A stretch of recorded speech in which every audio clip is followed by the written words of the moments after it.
দীঘার জগন্নাথ মন্দির। এই দেখো প্যান্ডেলের গেটটা, প্যান্ডেলের ভেতরটা কিরকম হচ্ছে।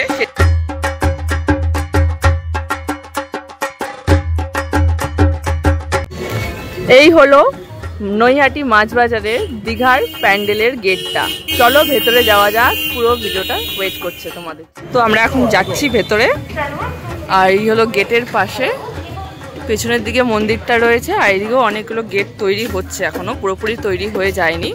মহালয়ার দুদিন আগের অবস্থা এটা, তো আশা করি মহালয়ার পরে তৈরি হয়ে যাবে। ভিতরে মনে হচ্ছে ঠাকুর এসে গিয়েছে। আর এই হলো ভেতরের জায়গাটা, এখানটা হয়তো লাইটিং হবে।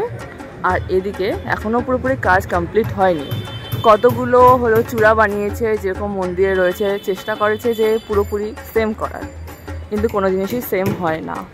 তারপরে চলো যাওয়া যাক ভেতরটা। তো আমি এসে গিয়েছি নৈহাটি মাছ বাজারে।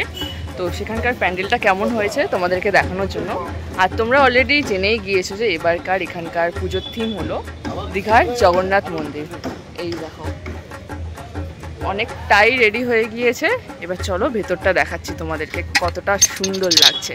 দূর থেকে তো দারুণ লাগছে, কাছ থেকে আসে দেখলে যখন লাইটিংটা হয়ে যাবে তখন আরও বেশি ভালো লাগবে।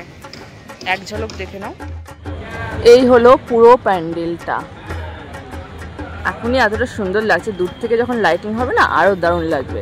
এই সাইডে হয়েছে ইটুখানি দুখানা দরজা বা ঠাকুরের মন্দির, আর এদিকে রয়েছে পুজো কমিটি যে ক্লাবটা রয়েছে।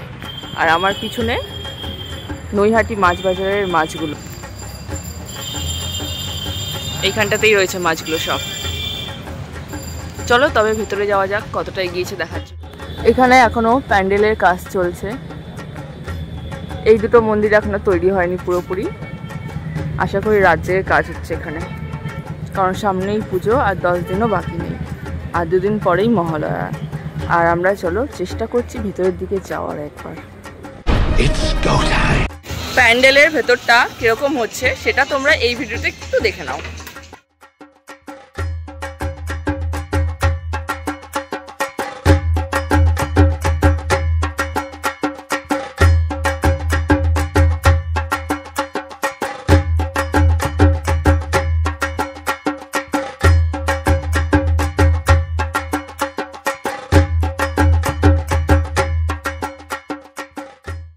এই হলো নৈহাটি মাছ বাজার প্যান্ডেলের ভেতরেটা, এখনো অবধি ঠাকুর আসেনি।